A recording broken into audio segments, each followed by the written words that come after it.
Hello, my friends, and welcome back to the book of Matthew. Today we'll be looking at chapters 14 through 16, so let's get right into it. We start off in Matthew 14 with a little bit of confusion here from King Herod. He hears about all the things that Jesus is doing and is preaching, and he's worried that John the Baptist has somehow come back from the dead. Matthew tells us here actually that John has been killed, and he tells us why he was killed. He was originally thrown in prison for speaking out against Herod's adultery. The king was actually afraid to harm him any further than that, though, because he was such a popular and a well-known prophet amongst the people. But he was actually tricked, Herod was, by his queen, who had previously been his brother's wife, which is what John spoke out against to begin with. She hated John. So this queen tricked Herod into having basically owing her a favor. He promised he would give her whatever she wanted, and she said, "I want John the Baptist's head on a platter." Now, there's more to the story, and it's a little sick, really. But if you want to see that whole story, you're going to have to read it, and that's right there in Matthew chapter 14. So John is beheaded, and his disciples come and tell Jesus about it. Now, it's important to notice here that John wasn't afraid to speak the truth, even against the king. How many of us are afraid to say something that we know is going to be unpopular, something that might get us canceled in our world today, something that might lose us friends, something that might upset people? John the Baptist was willing to tell the king that what he was doing was wrong, and it got him thrown in prison, and eventually he was killed. But John the Baptist was a true example of what a man of God looked like. He was not afraid to speak the truth, no matter who it was against. But I also want to point out that when Herod did this, Herod didn't want to kill John the Baptist because he was afraid of the repercussions of killing a popular person like John the Baptist. And Herod knew that John was a man of God. And I think probably Herod was a little bit afraid of God because he knew how powerful, he heard the things that God had done. But Herod was tricked. And when people knew that he had made the promise that he was going to kill John, it was too late. And he would rather just go ahead and kill somebody that was innocent before he would go back on his word and look like a dishonest man, or look like he was not a man of his word. So in other words, the most powerful man in this land was a complete coward and afraid of what people would think of him.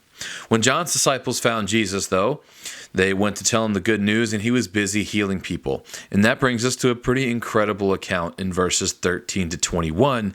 It might sound familiar. It's the account where he feeds the 5,000 with just 5 loaves and 2 fishes. This account is actually found in all 4 of the Gospels, and Matthew, in particular, gives us the specific detail that there were 12 baskets of leftovers collected.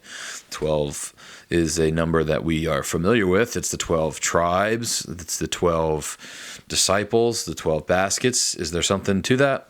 I don't know, but it is interesting there that you do see that the number 12 is showing up here. So there was plenty for everybody and room to spare. These people came to hear Jesus, and they didn't have food, and instead of sending them off on their own to go find some food, Jesus says, "I'm going to take care of it."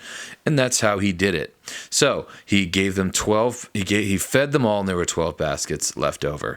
And then we see Jesus walking on water, and so does Peter, actually. This is a pretty incredible story because Peter has enough faith to trust that this figure off in the distance that they can't even see, that something is walking on the water towards them, and Peter calls out and says, "Hey, Jesus, if it's you, come on out. Call me out with you." And the figure says, "Come on out." And Peter jumps out of the boat and goes onto the water, and he is able to walk on the water until he loses sight of the Lord. And as soon as he loses sight of the Lord, he looks around, he sees the waves, he sees the rain, the wind, and he panics and he starts to sink. And Jesus is immediately there to save him. And if that's not a lesson for us, I don't know where else we could find one. The moment that he took his eyes off of Jesus, he began to sink. And that is a pretty serious warning for us. If we take our eyes off of Jesus, we can sink just that fast as well. And then that brings us to chapter 15. We start out with the Pharisees, and they have this careful routine of hand washing before they eat any food. For them, clean hands makes a pure heart. But Jesus doesn't worry about details like that, and neither do his disciples.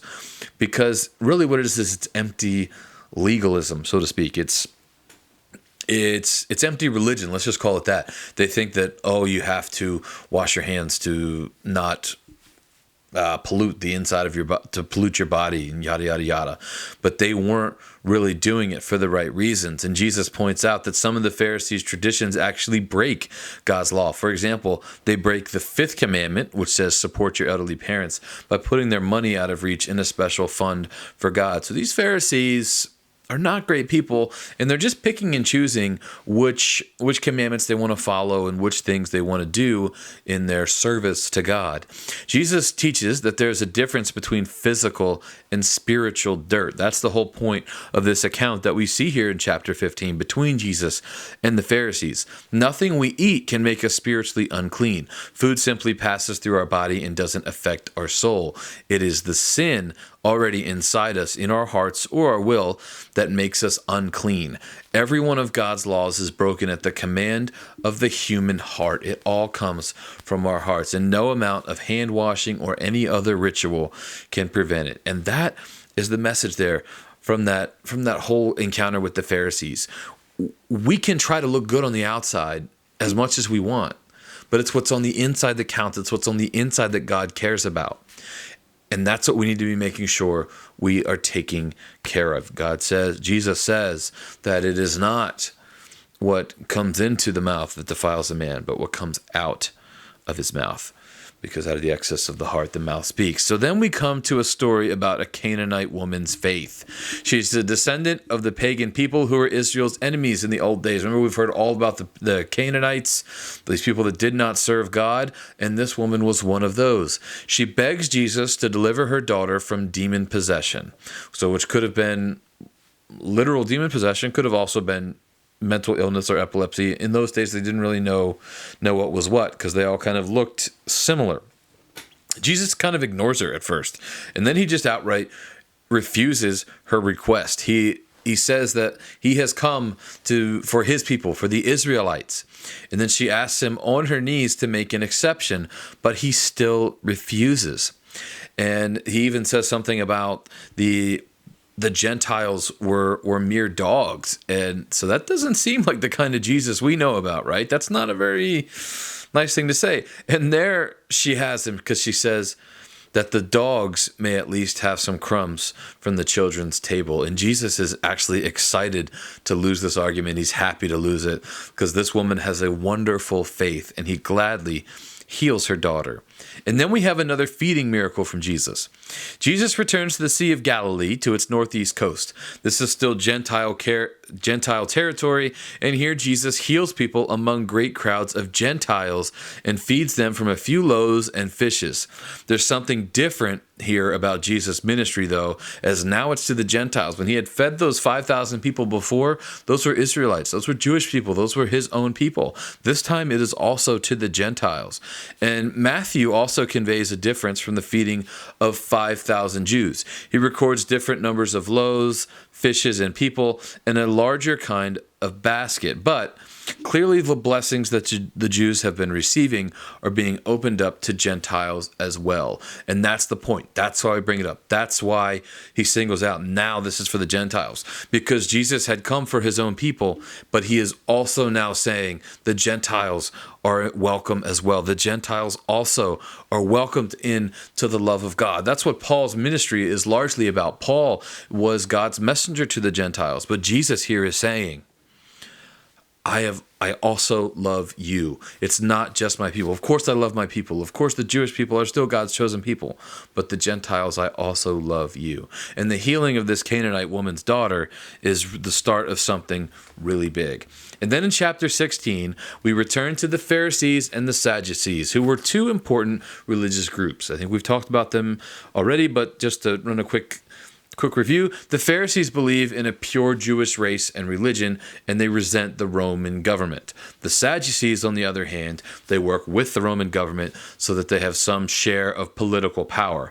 Both groups see Jesus as a threat and join forces against him. So you can probably really see some similarities between the modern church today and the Pharisees and the Sadducees. There are some versions of the church that seem to be like anti-government and are just all about God and all about their religion. Well, let's not even say all about God. They're all about their religion and the way they practice it or want to practice it, and they're completely against the government. And then the other side is like sucking up to the government because they want political power.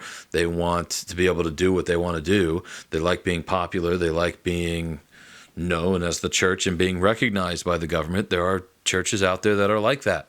And so that's the Pharisees, the Sadducees. The Pharisees are kind of Jewish purists. Okay, they're not really with the Roman government. Sadducees are. And they both see Jesus as a threat to them, so they're going to join forces together to try and get rid of him. Jesus remarks that the Jewish leaders can forecast the weather from the signs in the sky, but they refuse to recognize the signs of the Messiah. He warns his disciples to avoid the yeast effect of such people, and he's not talking about making bread. He's referring to an attitude of unbelief in God. These people are claiming to be his servants. They're claiming to spread God's word and God's message, yet here is God among them, and they don't even recognize him. They don't even see him. And then we hear about Jesus the Messiah. At Caesarea Philippi, I'm probably butchering that name, but it is what it is, Simon Peter acknowledges that Jesus is the Messiah. This is the famous, "Who do you say that I am?" conversation. Other people may say that Jesus is merely a prophet, even one of the great prophets reappearing. But Peter believes that Jesus is the one the prophets foretold, the Messiah, God's anointed king. Peter may have a high opinion of Jesus, but also Jesus has great praise for him. This whole interaction here between Jesus and Peter is really important. He tells Simon how fortunate he is because only God could have revealed this wonderful secret to him. Jesus will build the church on Peter's faith. Peter, whose name means rock, is the foundation stone of Jesus' new community. And it's important that we do say, and Jesus does say that the community will live forever and it will prevail against all. But it's important that we realize that the church wasn't built on Peter. It was built on Peter's faith in Christ. There's a significant difference there. Upon this rock, I will build my church. And the church was built with Peter. Peter was one of the ones building it, but it was on the rock of Christ. Peter is not who the church was built on. Obviously, it was built on Jesus. So that can be easily misunderstood. So make sure we do catch that. And so the first misunderstanding is that thousands of people expect the Christ to be a military leader. If the crowds believe that Jesus is the Christ, they'll rally him as their champion. They will revolt against the Romans and plunge the country into a ruinous and bloody war. Jesus is not this kind of Christ. He's not this kind of king. We've talked about that before, and the disciples can't give the impression that he is. The second misunderstanding is by the disciples themselves. They hope that Jesus will be revealed as the Son of Man, bringing God's kingdom in clouds of glory. This is true, but it's not the whole truth. They still have to learn that the Christ must suffer. It will be one of the hardest lessons of their life. So we'll see that there is coming a day when this happens. There is coming a day when Jesus will come on the clouds of glory and he will bring God's kingdom here, but it's not yet. And that's what these disciples are having to realize. And he tells them, and the reason that we get into that is because Jesus tells his disciples not to tell people who he is. And it might not make a lot of sense for Jesus, who wants his message spread to the world, to tell people, well, don't tell them who I am. And these are why. These are the reasons why. They don't want him. They don't want people to say, oh, this is the Christ. Let's join in this uprising that doesn't exist. They also want to understand that that his time has not yet come. And then we'll come to Jesus predicting his death in verse 21. There's a change of mood here. Far from celebrating that he is the Messiah, Jesus starts to warn his disciples of the dreadful suffering that lies ahead. The elders, chief priests, and lawyers of the Jewish High Council, the Sanhedrin, will have him killed. But on the third day, Jesus will be raised to life. Peter, bless his heart, he takes Jesus aside and he tries to dissuade him. No, God, don't. That's not going to happen. We won't let that happen. And it's unthinkable that the Messiah should suffer. Jesus must get his death wish out of his head immediately, but it's Peter who's wrong. His mind is on worldly glory, and so he becomes Satan's mouthpiece. He has gone from rock to stumbling block in a matter of minutes. And Jesus then gives his most solemn call to real discipleship. To follow him will mean taking to the path of self-denial and suffering, the way of the cross. But it is also the only way to life. Those who commit themselves totally to Jesus will one day see his glory as the Son of Man, welcome his kingdom, and receive his reward. Indeed, there are those who will glimpse his glory in this life, as we are about to discover. And Jesus said to his disciples, he said, there are some who will not see death until they will be with me in paradise, until they be with me in glory. And his disciples are going to be with him in glory. And it's a beautiful promise that they have. And he tells them that you're going to see suffering. You're going to see me suffer even. And then you are going to suffer yourselves. But anything you face is nothing compared to the joy and the glory that's waiting for you on the other side. And so that's all for today. I'll see you tomorrow in the book of Romans.